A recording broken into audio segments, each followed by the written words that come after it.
Welcome back to another Mindful Monday conversation. It is always so good to be back, and we're beginning a new series in our conversations where we talk about the influence that family has on our growth. Now, as you already know, Mindful Monday conversations are designed to help you build relationships that thrive.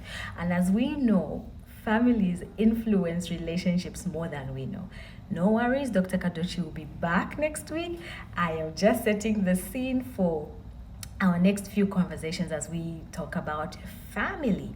So, why is family so important? Every time I think about the concept of a family, especially in relation to the human anatomy, I think of it as the skeleton of the body. We never see it because it's covered by flesh, it's covered by skin, covered by hair, and so we can't see it. But the skeleton influences so much of our movement. We see the joints in our knees, in our elbows. There's a lot that we can do, but we never see it. And family tends to be that way. The way we show up in our relationships, in our places of work, in our churches, in our friendships, marriages, our parenting is heavily influenced by our families, where we're born, how we were raised, and it's a big deal. And the family is something that God handles from the very beginning of the creation of the world. We see that He says, "Let us make man in our own image." Then we see that from Him He takes out the rib and He creates woman. He tells them to go into the world, be fruitful and multiply, subdue the earth. And that's where we see the first family. So when we think creation, God had family right at the heart of it. I'm sure you have heard so many times people say that it is the basic unit of society. Everything flows from there. So if we have to thrive, we have to look at the strength of your familiar relationships, or at least investigate those to see where the challenges might be in your own personal growth and how those can be tackled.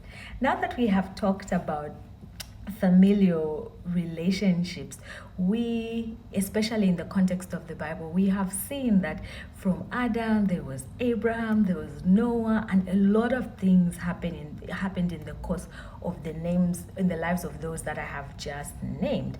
And some of them we see that some patterns repeated themselves. Let's take Abraham and Isaac, for example. We see that when their lives were threatened, they both lied that their wives were not theirs. Right? And then we also see that another way is that our family life is affected generationally is when we see that Rebecca and Isaac had favorites of their boys, and that was Esau and Jacob. And this favoritism brought on generational fights which were only resolved later. Now we also see that Jacob had to lie to get the blessing from his father. And then what happened to him? Laban, his father-in-law, lied to him about his wife Rachel. All this to say that there's certain things we cannot avoid because of where we have been. Some of the behaviors we take on, how we show up, the lack of confidence, sometimes insecurity, they may stem from where we come from. And so sometimes we'll have to be intentional about working on those things.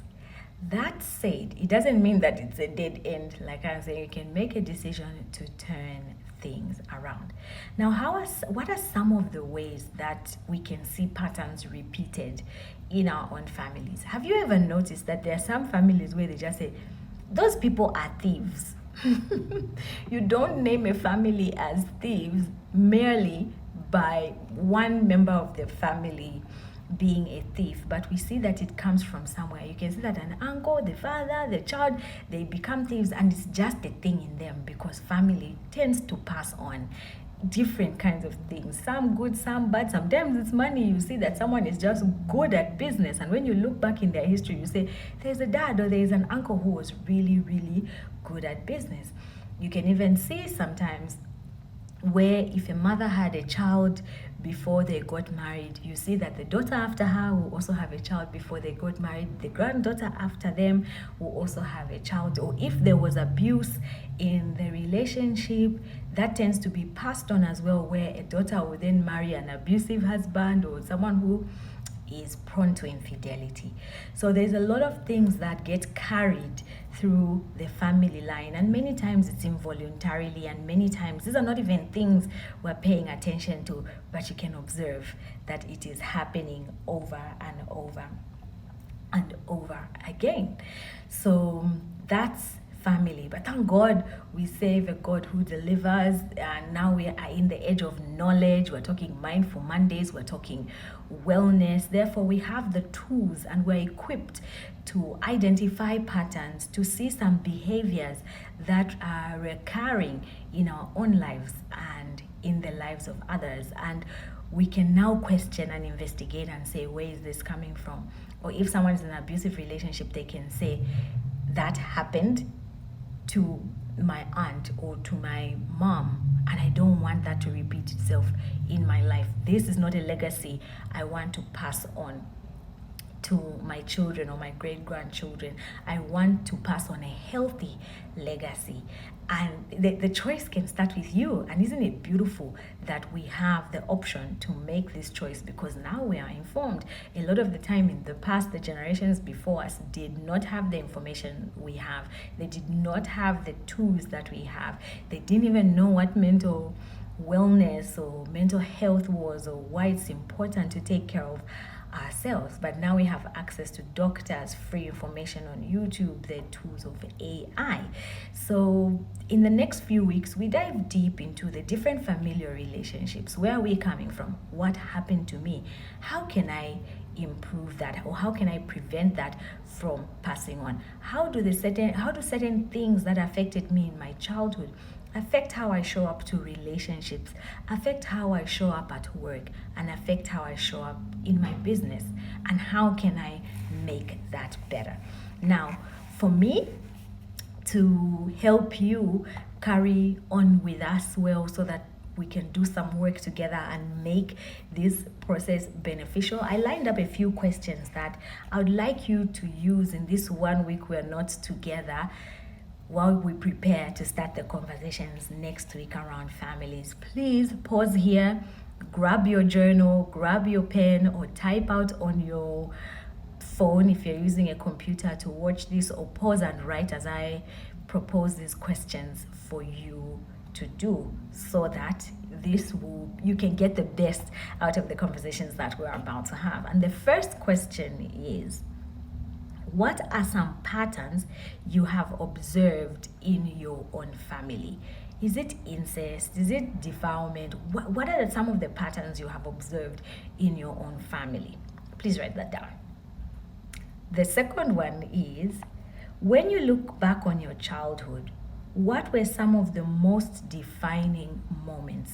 How was your relationship with your parents? What happened with them that became, when you look back in your life, you're like, that situation changed my life this way. This was a defining moment, and this is how it changed me. And the third one is, if you could write a book about your life, what would the title be? What would the title of your life book be? Your biography, autobiography. If you were writing or having a book written about your life, and you say, this is the title, what would it be? And the last and final one is, write in detail the thoughts that brought you to that title and why. And please take your time with this. There is no rush. Why did you pick that title? And when picking the title, don't overthink it. Just say it would be this. And then get into detail. Sit with yourself about why you chose that title. And let's meet again next week as we dive in deep with our professional on mental health, Dr. Clinton Kadochi, who will be back with us to walk us through. Until the next one, this has been Bupe. I'm so excited for our journey together as we discuss all things family. Bye.